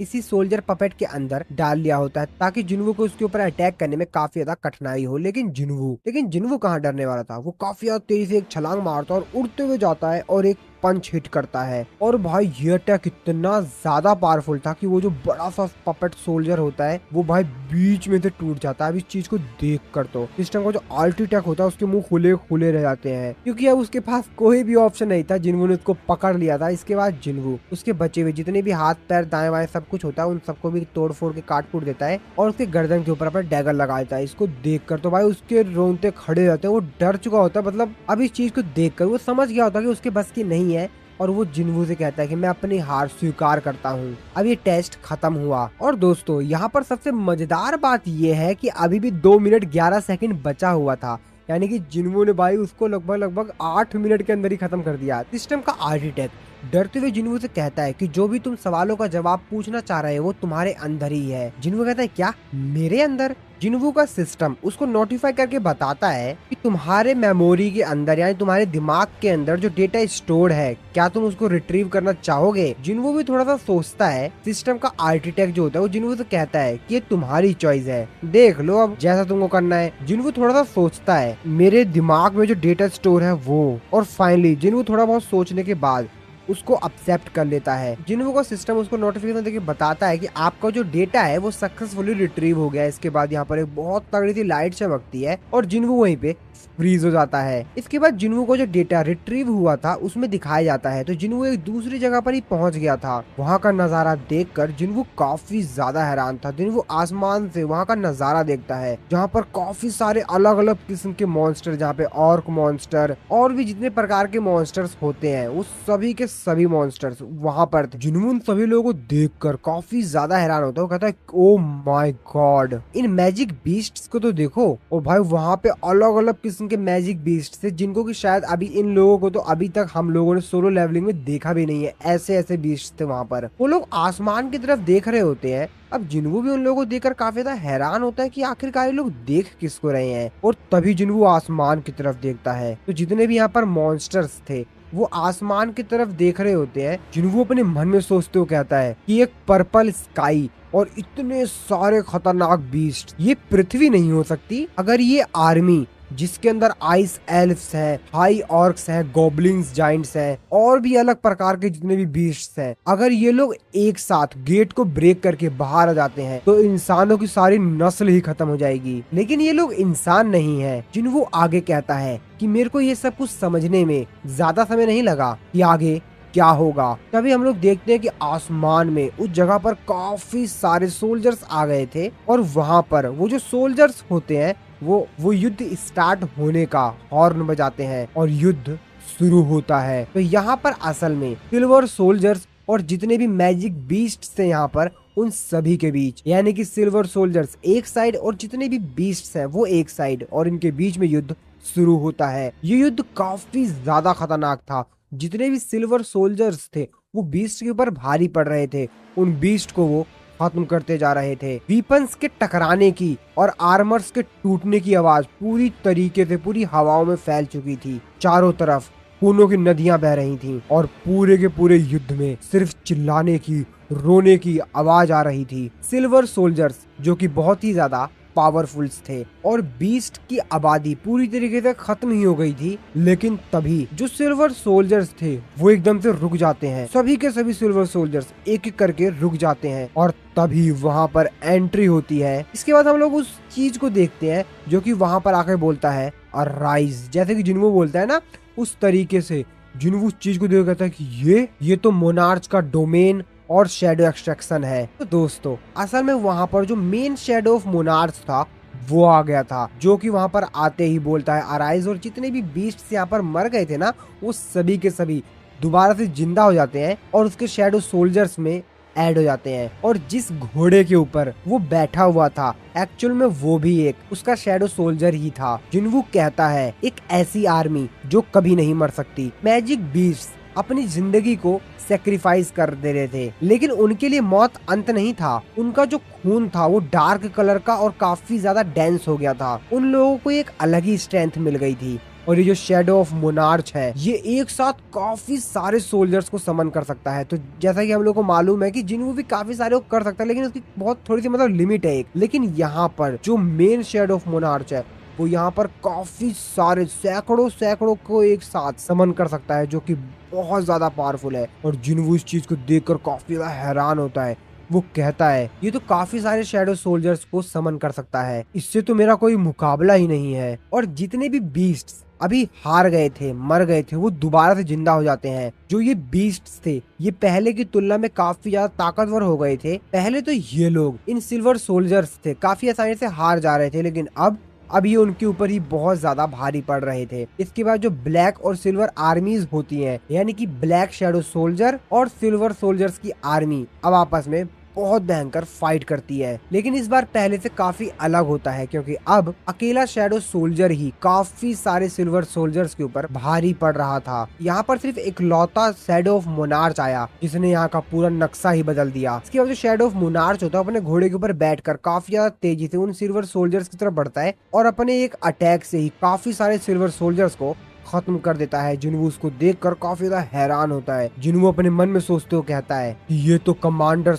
अथॉरिटी है। शैडो सोल्जर्स जो अपने मौत की साइकिल है वो बार बार रिपीट कर रहे हैं। वो मर रहे हैं, दोबारा से जीवित हो रहे हैं और अपने एनिमी को खत्म कर दे रहे हैं। मोनार्च जो कुछ भी चाहता हो, लेकिन उसके कदमों के पीछे छूट जाती है सिर्फ तबाही। मोनार्च ऑफ शैडो और मैजिक बीस्ट की जीत आसान ही लग रही थी जब तक कि मैंने ये नहीं देखा। इसके बाद उसी वहीं पे कट होता है। हम लोग डबल डंजन के अंदर देखते हैं जहाँ पर मिस्टर च्यूल, मिस्टर चाइन, मिस्टर चोई और बाकी सभी जो जितने भी हंटर्स उनके साथ आए होते हैं वो सभी के सभी यहाँ पर जाते हैं। इसके बाद सामने ये लोग डबल डंजन का जो गेट होता है उसको देखते हैं। उसकी तरफ देखते हुए सभी लोग काफी ज्यादा हैरान होते हैं। मिस्टर चोई मिस्टर च्यूल से कहते हैं वैसे ही बात पक्की तो है ना? वैसे हाँ, इस चीज को मैं भी सेंस कर सकता हूँ। यहाँ पर काफी ज्यादा अमाउंट में माना आ रही है और तुमने कहा है कि सांग जिनवू इसके अंदर है। मिस्टर च्यूल कहते हैं हाँ सर। मिस चाइन जो कि अपने मन में सोच रही होती है ये जो माना इसमें से बाहर आ रही है वो सांग जिनवू की नहीं है, तो आखिरकार ये किसकी है? आखिरकार अंदर कौन है? मिस्टर च्यूल कहते हैं कि डबल डंजन। तो फाइनली मैंने इतने सालों से जो रूमर सुना था लगता है उसको देखने का समय आ गया है। सांग जिनवू ने मेरे को बताया था कि वो अकेला नहीं था जिसने कि डबल डंजन को क्लियर किया था, लेकिन फिर इसके बाद वो यहाँ पर वापस क्यों आया? ये सिर्फ एक कोइंसिडेंट नहीं हो सकता है। इसके बाद ये लोग डबल डंजन का जो गेट होता है उसको जैसे ही ओपन करते हैं उसके अंदर का नजारा देखकर सभी लोग काफी ज्यादा हैरान होते हैं। मिस्टर चोई वहाँ का नजारा देखते हुए कहते हैं ये व्हाट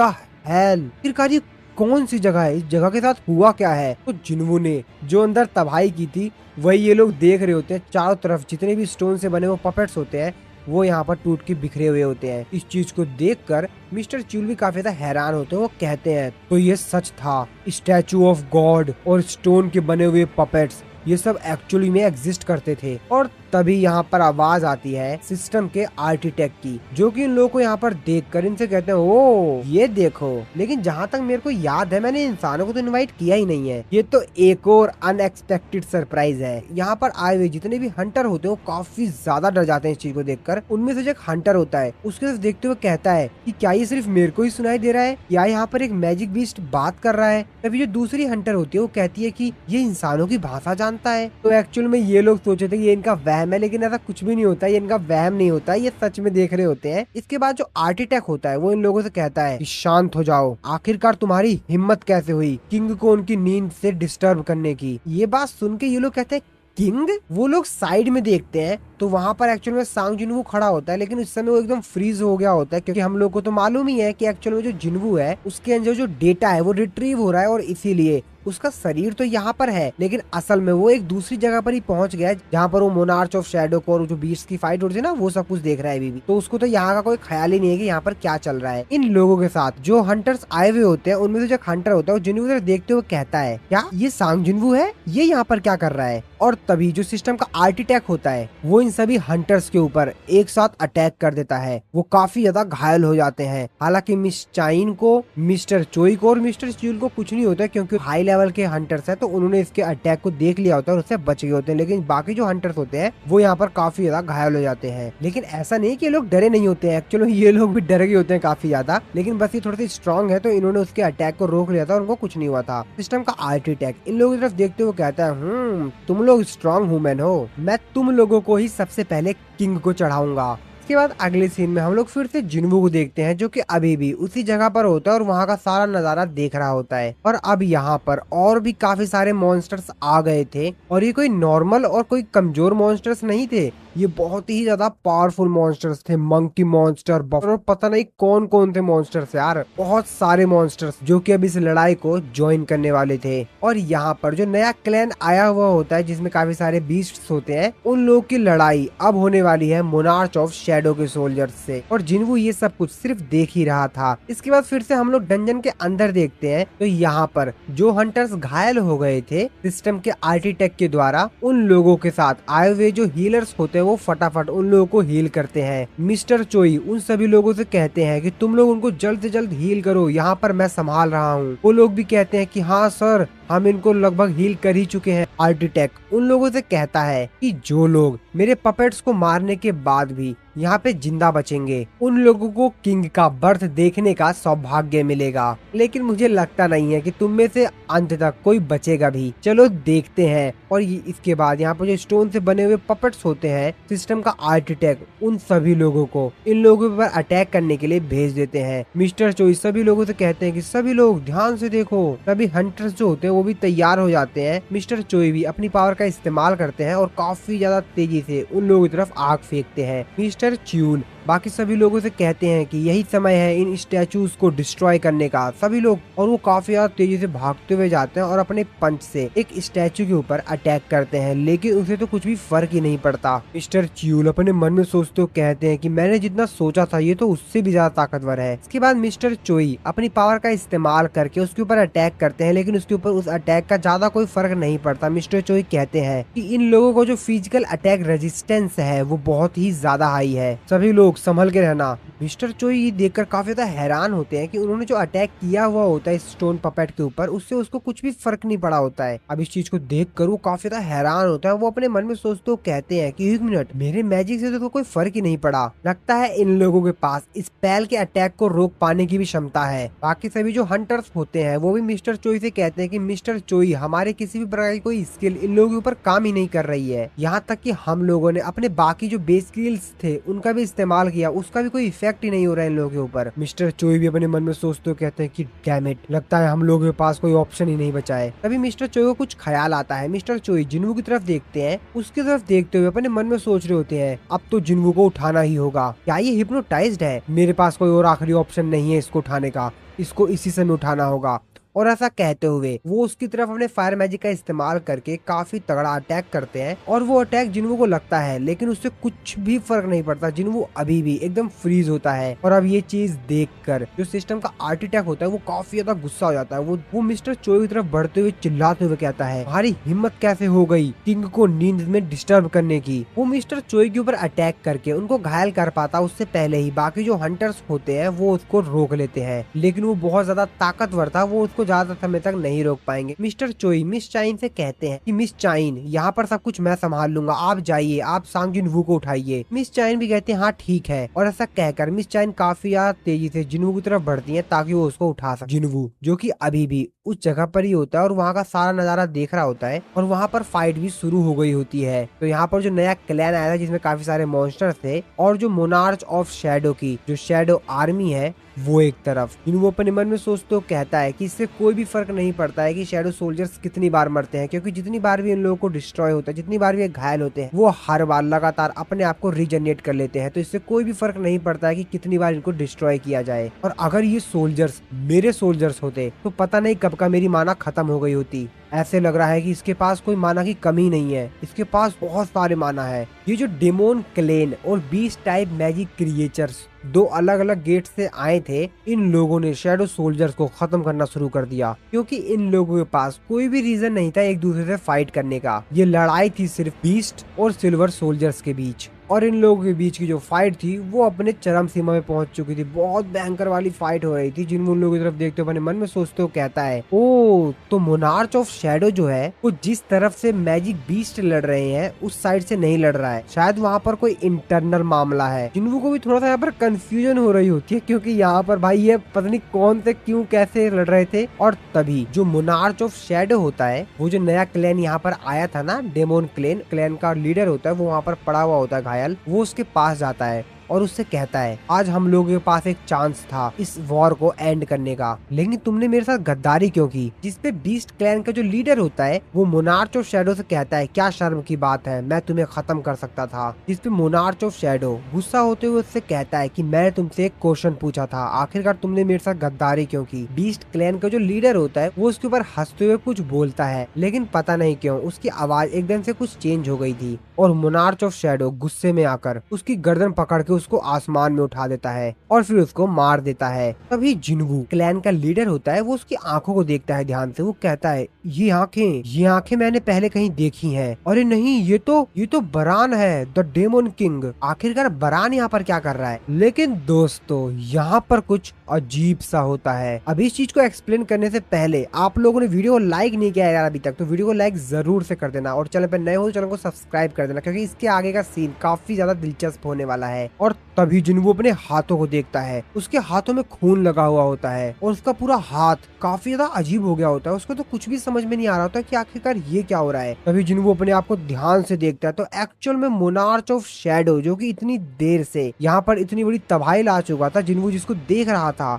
असल में जिन्वू एहसास करता है कि वही मोनार्च ऑफ शैडो है। जिन्वू उस चीज को समझते हुए कहता है, ये क्या है, आखिरकार कब से, मैंने अभी तक इस चीज को नोटिस ही नहीं किया। जिन्वू अपने दिल पे हाथ रखता है तो उसको एहसास होता है कि उसके अंदर एक्चुअल में यहाँ पर दो दिल है। एक तो जो ह्यूमन का दिल होता है वो, और एक दूसरा दिल जिसके अंदर से पर्पल कलर की लाइट चमक रही। जिन्वू को भी काफी ज्यादा हैरानी होती है कि आखिरकार ये सब क्या हो रहा है। तभी उसके पीछे काफी सारे सोल्जर्स आ जाते हैं। वो आसमान की तरफ देखता है, जिन्वू पीछे देखता है, लेकिन तभी उसको जो सिस्टम होता है उसको नोटिफाई करके बताता है, आपका जो रिट्रीव डेटा था उसका प्लेबैक अब खत्म हो गया है। इसके बाद फिर से हम लोग डंजन के अंदर देखते हैं, सिस्टम को जो आर्किटेक्ट होता है उसने मिस चाइन को पकड़ लिया होता है। वो मिस चाइन की तरफ हंसते हुए कहता है कि बहुत मजेदार, सच में काफी मजेदार है। अगर तुम थोड़ी सी और कोशिश करो तो तुम मेरे इस डिजाइन से फ्री हो सकती हो। तुम और कोशिश क्यों नहीं करती हो। मिस चाइन यहाँ पर काफी ज्यादा कोशिश करती है। इसके बाद मिस चाइन अपने स्वॉर्ड डांस का इस्तेमाल करती है। सिस्टम का आर्किटेक्ट कहता, इससे मुझे ज्यादा फर्क नहीं पड़ेगा, और वो मिस चाइन के ऊपर फिर से अटैक करता है। वो काफी ज्यादा घायल कर देता है। सिस्टम का आर्किटेक्ट मिस चाइन से कहता है, ना ना ना, क्या बस इतनी ही ताकत है। खैर मुझे लगता है कि किसी को कोई दिक्कत नहीं होगा। वैसे भी तुम इंसान किसी को निराश करने में फेल नहीं होते। मैंने जो सिस्टम बनाया है वो किसी भी चीज को पहले से ही प्रिडिक्ट कर लेता है और उसके हिसाब से अपने आउटकम्स देता है, और ऐसे कमजोर प्रयास मेरे क्रिएशन को कभी नहीं मार पाएंगे। मैं मानता हूँ कि ये सबसे अच्छा काम है जो तुम कर सकते हो। हालांकि यहाँ पर जो हंटर्स होते हैं वो अभी भी हार नहीं मानते हैं, वो अभी भी उसके ऊपर अटैक कर रहे होते हैं। तो इनमें से जो एक हंटर होती है उसके ऊपर एक अटैक करती है, उसके मुंह के साइड पे आके लगता है, पर उससे उसको कोई भी फर्क नहीं पड़ता। मिस्टर चोई उन सभी लोगों से कहते हैं, हमको सांग जिनवू को उठाना ही होगा, सिर्फ वही एक आखिरी उम्मीद है। और ऐसा कहते ही जो मिस चाइन होती है वो काफी ज्यादा घायल होती है, लेकिन फिर भी वो काफी ज्यादा तेजी से भागते हुए जाती हैं जिनवू को उठाने के लिए। लेकिन सिस्टम का आर्किटेक्ट उस चीज को देख लेता है और वो मिस चाइन के ऊपर फिर से एक अटैक करता है, जिससे कि मिस चाइन उसके उस अटैक से तो बच जाती है, लेकिन वो फिर भी काफी ज्यादा दूर हो जाती है जिनवू से। सिस्टम का आर्किटेक्ट मिस चाइन से कहता है, ओ तो तुम किसी तरीके से मेरे अटैक को डॉज कर गई, ये इतना बुरा भी नहीं था। लेकिन वो तभी मिस चाइन के पीछे कुछ अजीब सा देखता है, तो वो कहता है, शैडो।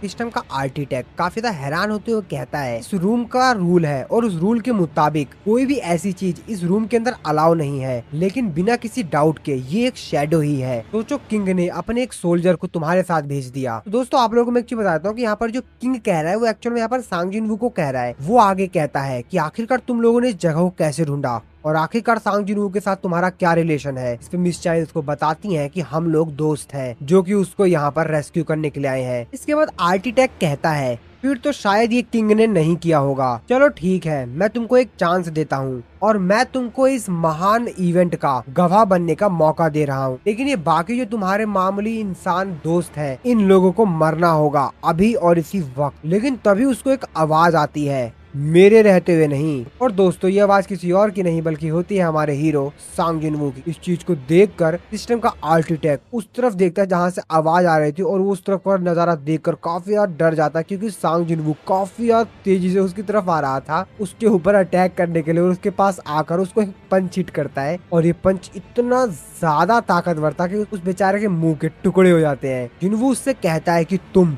मेरी बॉडी के साथ क्या कर रहे थे। बाकी सभी हंटर जिनवू को यहाँ पर देखकर थोड़ी राहत की सांस लेते हैं, क्योंकि उन लोगों को मालूम है यार क्या यहाँ पे सांग जिनवू आ गया है तो उनको डरने की कोई बात नहीं, क्योंकि सांग जिनवू सब कुछ हैंडल कर लेगा। सिस्टम का आर्टिटेक्ट जो कि अभी तक मरा नहीं था, जिनवू उसके ऊपर जाता है, उसके सीने पर खड़ा हो जाता है और उसको अपने ऊपर खड़ा देखकर सिस्टम का आर्टिटेक्ट की और भी ज्यादा फट जाती है। वो जिनवू तरफ देखते हुए कहता है कि ऐसा लग रहा है कि तुम मेरे किंग नहीं हो, लेकिन क्यों? आखिरकार उनकी जगह पर तुम यहाँ क्या कर रहे हो? आखिरकार तुम उस ब्लैक दिल के साथ अपना कंसिक्वेंस कैसे बना पाते हो? जिनवू उसकी बात सुनकर अपने मन में सोचता है, ओ ब्लैक दिल। तभी जिनवू अपने सिस्टम में उस दिल का जो स्टेटस होता है वो चेक करता है, तो इस चीज का जो टाइटल होता है वो होता है डेमोन हंटर। और जैसा कि जिनवू ने डेमोन किंग बरान को हरा दिया था, जो कि मोनार्च ऑफ व्हाइट फ्लेम्स था, तो ये जो असीमित पावर है, इसकी जो ताकत है अब वो प्लेयर को मिल गई है। और इस ब्लैक हार्ट की जो माना होती है वो भी काफी ज्यादा होती है। इस चीज को देखकर जिनवू भी थोड़ा सा हैरान होता है। जिनवू अपने मन में सोचते हुए कहता है, मेरी पलकें। इसके रिएक्शन को अगर मैं जज करूं तो मेरे को दो चीज समझ आती है। ये जो ब्लैक दिल है ये इसका नहीं है, इसका लक्ष्य कभी भी मेरी पावर को मजबूत करना था ही नहीं। लेकिन जो डेटा रिट्रीव हुआ था उसने मेरे सारे सवालों का जवाब नहीं दिया।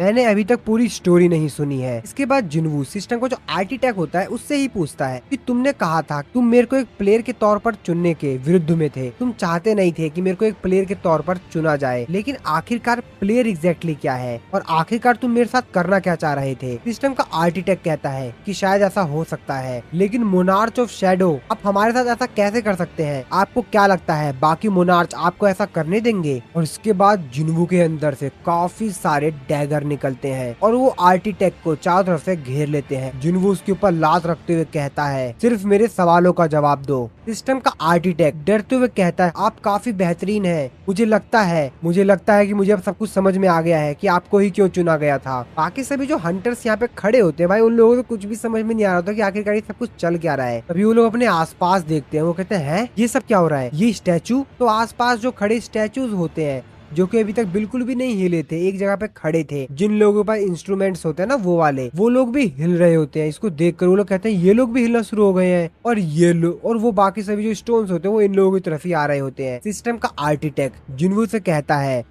अगर मैं मर गया ना तो मेरे पपेट्स को कोई भी नहीं रोक पाएगा, तो क्या तुम अभी भी मेरे को मारने की सोच रहे हो? उसकी ये बात सुन के जिनवू उसकी तरफ घूरते हुए कहता है कि क्या हो अगर मैं तुम्हें भी मार दूं और तुम्हारे ही जो पपेट्स हैं इनको भी हरा दूं? अब ये बात सुन के तो वो और भी ज्यादा डर जाता है, जिसपे वो चिल्लाते हुए जिनवू से कहता है कि मैं इस सिस्टम का आर्टिटेक हूँ और अगर तुमने मेरे को मारा तो दोस्तों अब आप लोगों को थोड़ा सा और भी ज्यादा मजा आने वाला, क्योंकि जिनवू अब काफी सारी चीजों से राज खोलेगा। उसकी बात सुनकर जिनवू हंसते हुए कहता है, तो क्या मैं वापिस से एक ई रैंक का हंटर बन जाऊंगा? वैसे इस बारे में मैंने भी सोचा, लेकिन अभी जो सिस्टम है वो खराब नहीं हो सकता अगर उसका क्रिएटर ही गायब हो जाए तो। ये बात सुनने के बाद तो भाई उस बेचारे की पूरी रूह कांप जाती है, उसकी आंखें खुली की खुली रह जाती हैं। जिसके बाद गुस्से में वो जिनवू से कहता है कि ठीक है तो फिर मैं इन सबको मैनुअली चेंज कर दूंगा। वो सिस्टम को एक्सेस करने की कोशिश करता है, लेकिन वो देख के काफी ज्यादा हैरान हो जाता है कि उसको तो सिस्टम का एक्सेस ही नहीं मिल पा रहा है। तो एक्चुअल में उसको अब सिस्टम का एक्सेस ही नहीं था, वो जिनवू के सिस्टम को एक्सेस ही नहीं कर पा रहा था। वो गुस्से में कहता है कि आखिरकार सिस्टम मेरे को एक्सेस देने से मना क्यों कर रहा है? जिनवू उससे कहता है, तुम जानते हो मैंने एक बार अपने ही मन में सोचा। इसके बाद जिनवू बताता है कि शुरू में ही मैंने अपने आप से एक सवाल किया था। तो असल में जिन्वू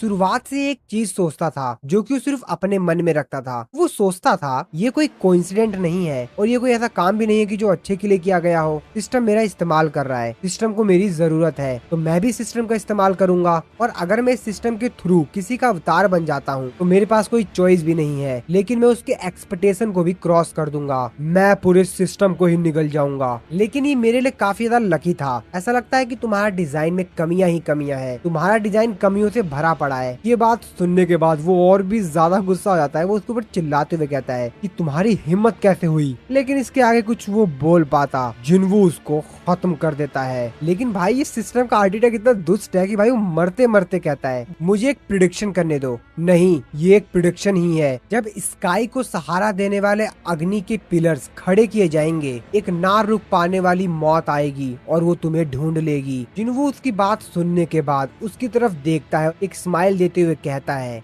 ऐसा ही होगा। और इसी सीन के साथ हमारा ये वाला जो सीजन है उसका एंड हो जाता है। तो आशा है दोस्तों आप लोग को वीडियो पसंद आई होगी। वीडियो पसंद आई हो तो वीडियो को लाइक जरूर कर दीजिएगा। चैनल पे नए हो तो सब्सक्राइब कर देना और कमेंट करके मेरे को बताइएगा कि आप लोग को ये वीडियो कैसी लगी। तो मिलता हूँ मैं आप लोग को अपनी नेक्स्ट वीडियो में।